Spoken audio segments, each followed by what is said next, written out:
స్థానిక చెంచుపేటలోని ఈద్గా మైదానానికి చేరుకున్న 23 మసీదుల ముస్లిం సోదరులు ప్రత్యేక ప్రార్థనలు చేశారు. సాంప్రదాయబద్ధంగా ఉదయాన్నే సేమియా పాయసం, ఖర్జూరాన్ని తీసుకుని నూతన వస్త్రాలు ధరించి తలపై టోపీలు పెట్టుకుని అల్లాహ్ అక్బర్ అంటూ దేవుని ప్రార్థిస్తూ ఈద్గాలో ప్రత్యేక ప్రార్థనలు చేశారు. అనంతరం ఒకరినొకరు ఆలింగనం చేసుకుని శుభాకాంక్షలు తెలుపుకున్న అనంతరం పక్కనే ఉన్న ముస్లిం శ్మశాన వాటికకు వెళ్లి చనిపోయిన పెద్దల సమాధులపై పూలు చల్లి నివాళులు అర్పించారు. ఎండ వేడిమి అధికంగా ఉండటంతో ఈసారి ఉదయం 9:30 గంటలకే నమాజ్ చేశారు. కాగా ఈద్గాలో ముస్లిం సోదరుల ప్రార్థనల కోసం భారీ ఏర్పాట్లు చేశారు. నమాజీలకు 10,000 వాటర్ బాటిల్తో పాటు స్వీటు, హాట్ ప్యాకెట్లు పంచడంతో పాటు 110 భారీ కూలర్లు పెట్టారు.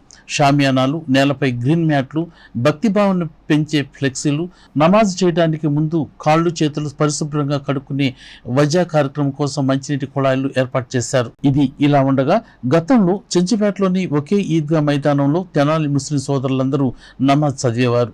పెరిగిన ముస్లిం జనాభా అవసరాలకు అనుగుణంగా పలు చోట్ల ఈద్ నమాజ్ చేస్తున్నారు.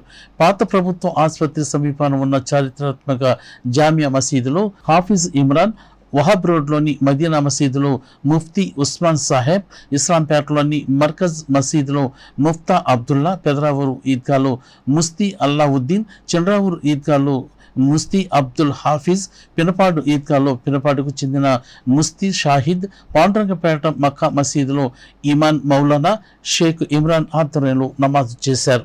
రంజాన్ పండుగను పురస్కరించుకుని చెంచుపేట ఈద్గాలో జరుగుతున్న ముస్లిం సోదరుల ప్రార్థనలో ఎమ్మెల్సీ ఆలపాటి రాజా కూడా పాల్గొని వారితో పాటు అల్లాహ్ ప్రార్థనలు చేశారు.